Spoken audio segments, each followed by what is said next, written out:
Assalamualaikum warahmatullahi taala wabarakatuh. Alhamdulillah, syukur kita kehadrat Allah Subhanahu wa taala kerana dengan izinnya kita telah pun berjaya menempuh Madrasah Ramadan pada tahun ini.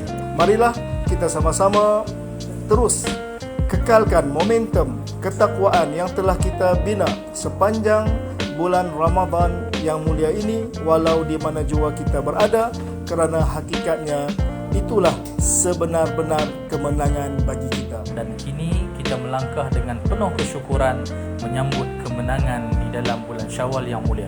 Saya Ustaz Muhammad Aizat Naqiuddin bin Mansur. Anas Muhammad Ali Zainul Abidin selaku Timbalan Mudir di Marhalah Sanawiyah bahagian Core Curriculum. Saya Luqmanul Hakim bin Abdul Razak selaku Timbalan Mudir 1 Marhalah Sanawiyah Ingin mengucapkan selamat Hari Raya Aidilfitri. Selamat Hari Raya Aidilfitri, maaf zahir dan batin. untuk mengucapkan selamat Hari Raya Aidilfitri. Ini mengucapkan selamat Hari Raya Aidilfitri. Selamat Hari Raya Aidilfitri. Selamat Hari Raya Aidilfitri.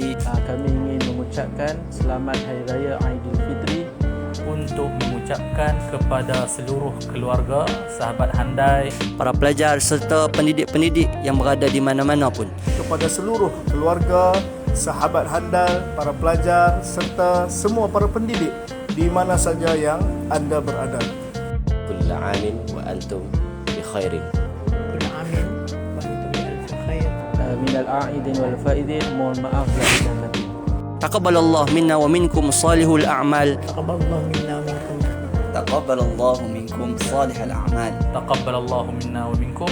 Assalamualaikum warahmatullahi wabarakatuh.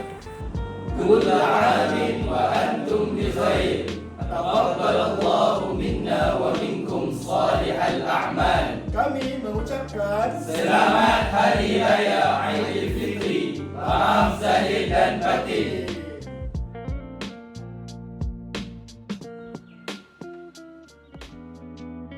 Kami dari kelas 61 ingin mengucapkan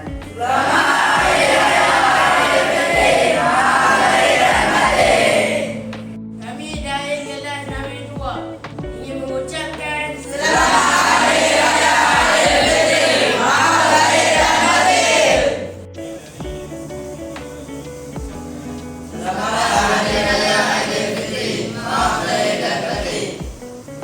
Kami dari 94 ingin mengucapkan Selamat Hari Raya Aidilfitri. Maaf zahir dan batin.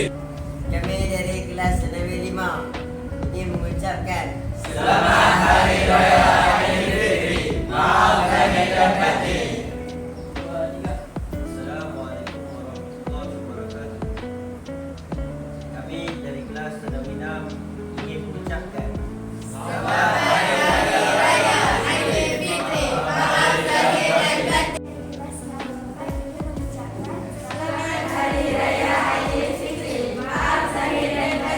Kami dari MPP 2026 ingin mengucapkan Selamat Hari Raya Aidilfitri. Maaf zahir dan batin. Selamat